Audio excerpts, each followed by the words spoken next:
Améliorer l'efficience des services publics est une des mesures que prône l'Union wallonne des entreprises en vue des élections du 25 mai prochain.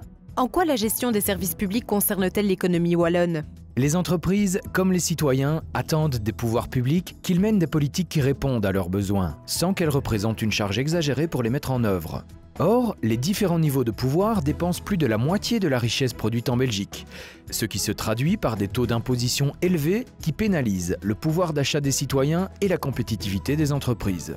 Faut-il moins de services publics ? Il faut en tout cas les rendre plus efficaces, ce qui n'est pas nécessairement une question de moyens. L'Union wallonne des entreprises prône un raccourcissement des procédures pour l'obtention d'un permis d'exploiter par exemple.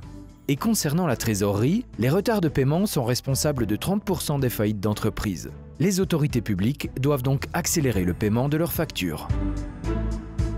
La région wallonne doit également utiliser au mieux les moyens budgétaires liés aux compétences qui lui sont transférées dans le cadre de la réforme de l'État. Où se situe le problème ?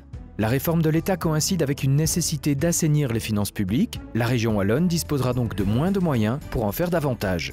Les choix budgétaires doivent ainsi impérativement retenir en priorité les mesures qui ont un effet démultiplicateur sur la croissance économique. Quelles sont ces mesures qui peuvent améliorer la compétitivité des entreprises ? L'Union wallonne des entreprises recommande en priorité de réduire les charges patronales sur les emplois exposés à la concurrence internationale. Et il nous semble utile de préciser qu'il ne s'agit en aucun cas de réduire le salaire net du travailleur.